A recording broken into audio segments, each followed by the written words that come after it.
Mobile ખોવાઈ જવાનો શોખ તો હજી દૂર થયો નતો ત્યારે બીજી એક ઘટના ઘટી ગઈ. મારા સસરા અચાનક બીમાર થઈ ગયા અને એમને હોસ્પિટલમાં એડમિટ કરવા પડ્યા. 4 દિવસ એમને આઈસીયુમાં રાખવા પડ્યા અને એવા સમયે મારી સાથે મારી બિગેસ્ટ સિસ્ટર મારા અંજન નહોતા. પહેલી વાર એવું બન્યું 8 વર્ષના લગ્ન જીવનના સમયમાં કે અંજન મારી સાથે નહોતા, કેમ કે એમને હોસ્પિટલમાં રહેવું પડ્યું અને મારે ઘરે રહેવું પડ્યું.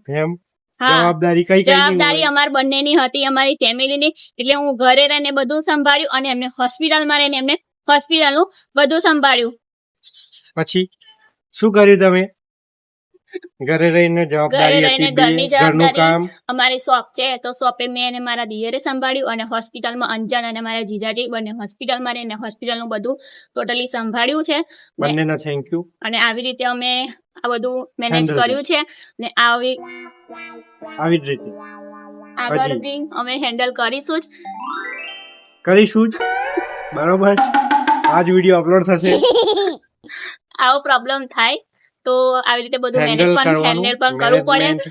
ભલે અમે 8 વર્ષથી 1 મિનિટ અલગ નતા રહ્યા. 1 મિનિટ નહીં, કોઈ બી જગ્યાએ જવાનું હોય, કોઈ સારો પ્રસંગ હોય, કોઈ ખરાબ પ્રસંગ હોય, જવાનું અમે સાથે ને સાથે હતા. 8 વર્ષમાં પહેલી વાર એવું થયું કે એ હોસ્પિટલમાં અને હું ઘરે હતી અને 3.5 વર્ષ અમારો માનવ છે તો પહેલી વાર એવું બન્યું કે માનવે એના પપ્પાને સાંજ પડતા નહીં જોયા. તો આ બધું અમે મેનેજ કર્યું છે અને આમાં અમારા ભગવાનનો પણ ખૂબ સાથ છે અને તમારા બધાનો પણ ખૂબ સપોર્ટ છે. એ બદલ દિલથી ભગવાનનો પણ આભાર, તમારા બધાનો ખૂબ ખૂબ આભાર. અને આગળ શું શું થયું છે એ જોવા માટે સ્ટોરી પતી નથી, વિડીયોમાં બને રહેજો અને પેજને ફોલો કરજો. 15 દિવસનું બધું પેન્ડિંગ છે જે અમારે તમને કહેવાનું.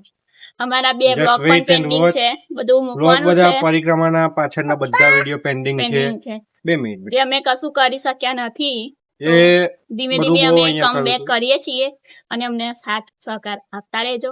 આપો જ છો અને આનાથી વધારે પણ આપો એવી આશા રાખીએ છીએ. બહુ બધું ના બોલાય નહીં તો પછી દોશે નહીં. Bye bye. નેક્સ્ટ બ્લોગમાં નેક્સ્ટ વિડીયો પર